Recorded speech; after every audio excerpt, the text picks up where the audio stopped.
You done? Done, Senka. You know which one's which, right? Yes. I think so. We are back for another episode of Genus Brewing today, and we have two side-by-side beers just like we did in a video a while back comparing two types of Maris Otter malts. This is part of our evolution series that we are doing here as a brewery and part of the YouTube channel. And we preluded to this, I think, 2 weeks ago or sometime, that we were going to be doing this when we introduced the A30 corporate strain from Imperial Yeastery. And so this is a side-by-side English yeast style pale, single malt with halcyon malt from Thomas Fawcett, comparing the A30 corporate strain with their flagship strain, which is a strain that most of you should be pretty familiar with. So here we are. We did not fall back on our word. We have these two beers, and we are going to be doing a side-by-side comparison.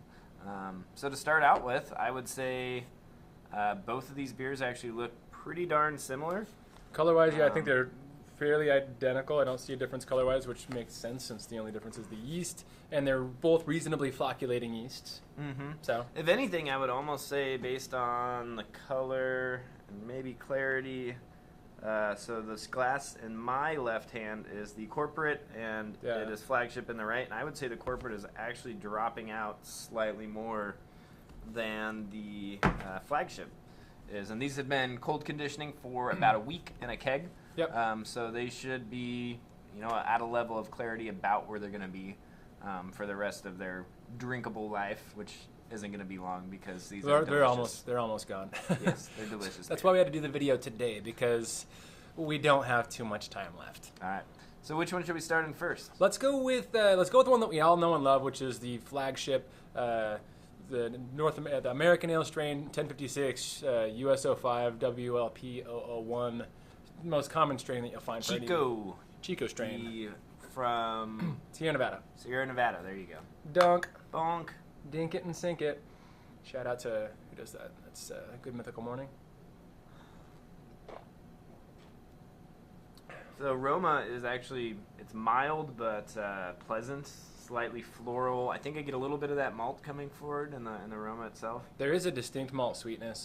The malt that we used was the halcyon malt, which is kind of like if you take Maris Otter but then malt it to the lighter side, sort of like a Pilsner, I guess. But a very flavorful malt from Thomas Fawcett. A little bit more on the recipe that we used.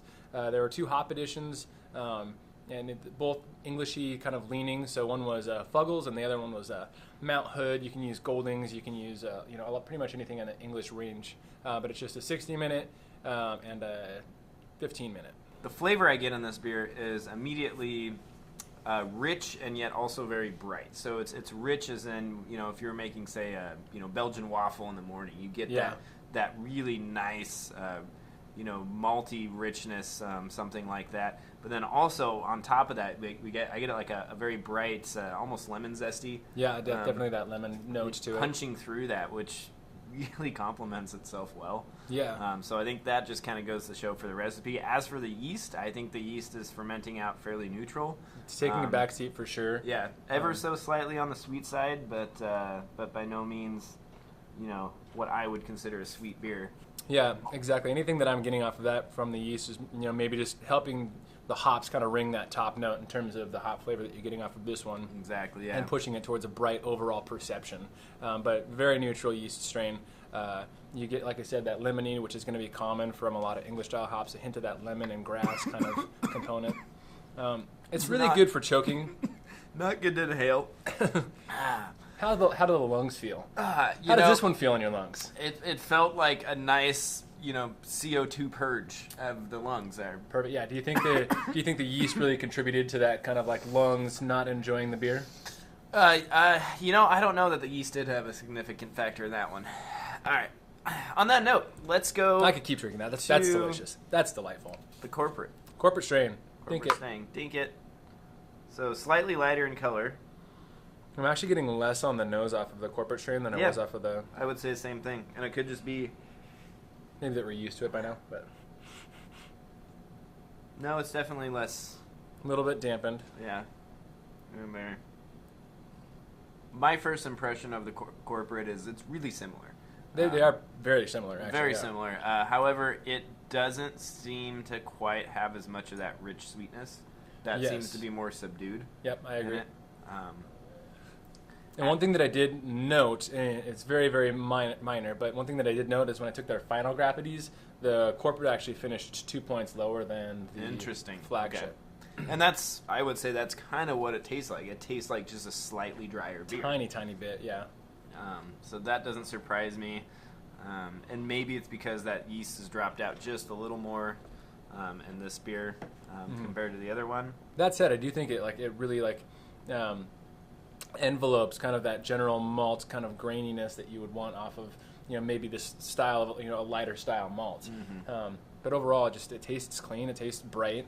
The hop flavor is still there. That lemoniness still lingers on your tongue. It does, but it's almost sharper too, I would say.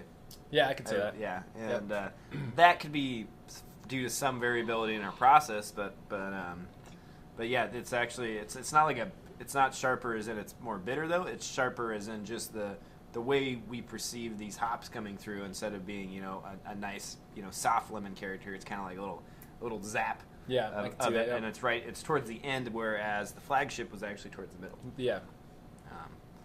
Also, it seems almost more effervescent, even though both of these, are exactly the same carb level on them. Yeah. So it almost seems to be emphasizing that sort of, maybe that's what I'm getting with the carbonic bite. Yeah. And maybe that's more. Yeah. The carbonic bite pushing forward that lemoniness. That would make sense. But they do say this is supposed to be a great style for doing brut. And I would say, now that we've compared these side by side, I would definitely choose the corporate over Flagship if I was brewing a brut IPA, just because based on the descriptors of a brut IPA, this embodies that a little bit better. Yeah, I think with either yeast, honestly, you can't really go wrong. Both of them fermented really well. The fermentation took a really similar path on them, and the flavors, like you said, they finished out really similarly. But yeah, I would say I also kind of lean a little bit more towards the corporate. Part of it is also because the assertiveness of the hops on the Flagship. I think once the beer goes completely dry, that assertiveness might actually push forward a little bit too much. Mm-hmm. With a really dry beer, you don't want that dominance from the hop bitterness necessarily coming through, and so because you want more of the flavor and roundness of the hops. So I could see the corporate maybe lending a little bit better to that. But honestly, they're really similar, and I don't think you can go wrong with either one of them. That's just kind of nitpicking. And with that said, I was surprised at this kind of experiment here. I didn't expect there to be any difference. And while the difference is subtle, it is there. And it is noticeable, and we've actually had customers coming in and trying these as well, and they've noticed a significant difference between these two. As for the ones I actually think I like the Flagship for this particular beer just a little better, because I like the fact that it lets that malt flavor come through a little bit more. And I lean more towards the corporate side. So far we've had, I would say, of the customers that we've had try this, I would say 80% liked the corporate better, and about 20% liked the Flagship. There's a handful of them that really couldn't tell the difference. And I think that has to do more so with the clean sharpness than anything else, because that's as an overall flavor profile, I would say the corporate is just ever so slightly cleaner. It's a really approachable pale. Yep, exactly. Whereas this one is a little bit more assertive, which I think I've noticed the customers that like to get a little bit dominated on their palate tend to lean towards the Flagship. Which normally I would end that way too, but I don't know. Something about the corporate on this one. Mm-hmm. All right. Well, I don't know. Do you think that sums it up? That sums it up. If you have any more questions on this recipe, we'll probably post it below. Did we write down this recipe? I don't know if we did. It's somewhere. We can make it. We can make it happen. We can make it. Yeah. So look out for that. Look out for the corporate yeast, and we'll probably do some more experiments with that in the near future, because we want to try it with not just pale ale styles. And we are getting more of it, and yes, we are going to be playing a lot with this yeast strain. I do like the cleanness of it. I think it's actually the cleanest yeast strain I have ever worked with on the sort of ale spectrum, and it'll be fun to play with. Until next time on Genus Brewing. Thanks for watching, guys. Like, subscribe, comment, ring the bell for notifications. Tell somebody that you love somebody. Don't you want somebody to love?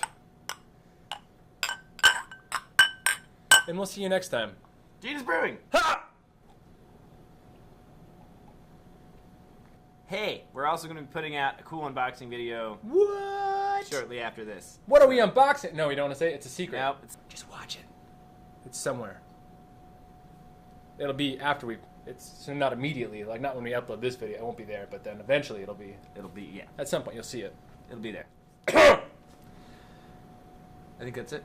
That's it. Okay. All right. That's close to a 1.